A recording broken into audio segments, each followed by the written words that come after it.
जय गुरुदेव। शब्द स्वरूपी गुरु हमारा सच्चा गुरु है।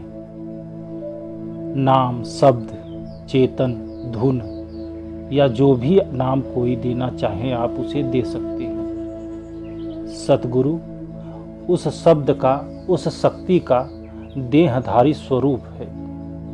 हमें मनुष्य चोले में कोई ऐसा व्यक्ति चाहिए जो खुद शब्द में लीन हो चुका हो, जो खुद देहधारी शब्द हो, जो खुद शब्द का प्रकट रूप हो और जो हमें भी अंतर में उस शक्ति से जोड़ सकता हो। ऐसी हस्ती एक देहधारी जीता जागता गुरु ही हो सकता है। कहा गया है कि संत धरा नर रूप जगत में, गुरु होए जीव चितायो, आ जिन जिन माना बचन समझ के तिनको संग लगायो। सतगुरु का परमात्मा के साथ संबंध है। जो एक लहर समुद्र के साथ होती है,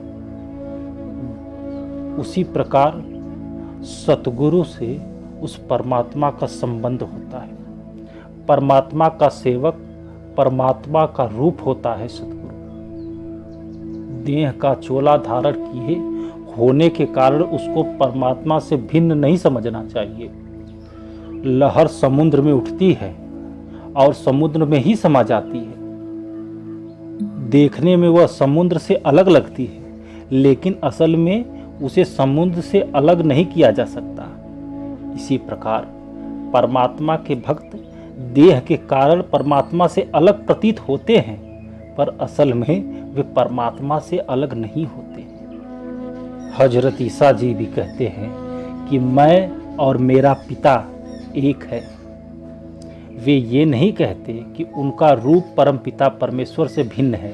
वे समझते हैं कि संत उसी समुद्र की लहर है, कि संत और परमात्मा एक ही है। इस प्रकार अपने मुर्शिद के विषय में बुल्ले शाह भी कहते हैं कि वह परमात्मा मनुष्य रूप धारण करके आया है और जगत को चेता रहा है।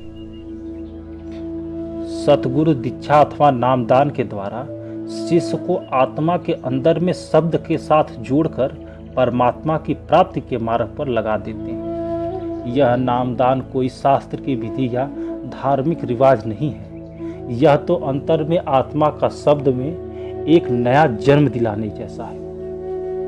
हजरत ईसा ने कहा कि मैं तुझसे कहता हूँ, जब तक मनुष्य दोबारा जन्म नहीं लेता वह खुदा की बादशाहत नहीं देख सकता। मैं बार बार तुमसे कहता हूँ कि जब तक मनुष्य जल और पवित्र आत्मा शब्द से पैदा नहीं होता वह खुदा की बादशाहत में प्रवेश नहीं कर सकता। यह हजरत ईसा अपने शिष्य को बताते हैं कि अंदर में उस कुल मालिक को कैसे पाया जा सकता है।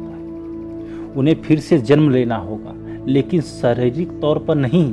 हजरत ईसा का कहने का मतलब है कि किसी ऐसे जीवित गुरु से दीक्षा लेना जरूरी है जो हमें अपने अंदर में उस पवित्र आत्मा, नाम या शब्द धुन के साथ जोड़ सके। यही चेतन जल, अमृत या पवित्र आत्मा से पैदा होना है। इस अमृत से संपर्क आंखों के केंद्र या तीसरे तिल में होता है।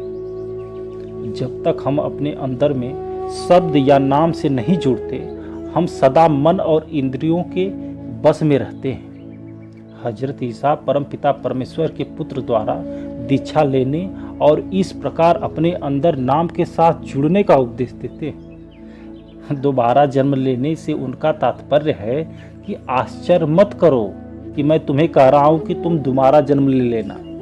जो शरीर से पैदा होते हैं वह शरीर है, और जो पवित्र आत्मा शब्द से पैदा होते हैं वो क्या है? वो शब्द है। दीक्षा का दिन हमारे आध्यात्मिक जन्मदिन का होता है। इसके बाद ही हम रूहानी अभ्यास द्वारा बढ़ते हैं और बढ़कर एक दिन परमात्मा के साथ मिल जाते हैं। जिस प्रकार बच्चा धीरे धीरे बढ़कर मनुष्य बनता है, उसी प्रकार दीक्षा के बाद शिष्य रूहानी तौर पर बढ़कर परमात्मा बन जाता है। इसलिए दीक्षा या नामदान को एक नया जन्म या दोबारा पैदा होना कहा गया है। जब तक हम अपनी नई जन्म इस धरती पर नहीं लेंगे, अर्थात एक जीवित गुरु से दीक्षा नहीं लेते हैं, तब तक हम वापस अपने अपने परम पिता परमेश्वर से नहीं मिल पाते। गुरु नानक देव जी के अनुसार कि उस शिष्य के लिए आवागमन का चक्र समाप्त हो जाता है जो फिर से जन्म लेता है, अर्थात सतगुरु से दीक्षा प्राप्त कर लेता है।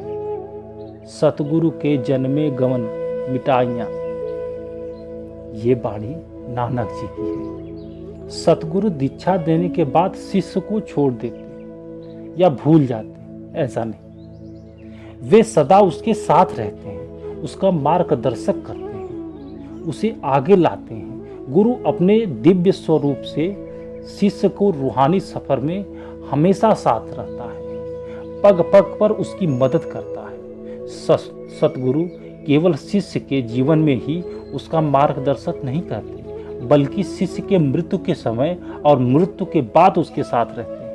सतगुरु की ऐसी महिमा होती है। जय गुरुदेव।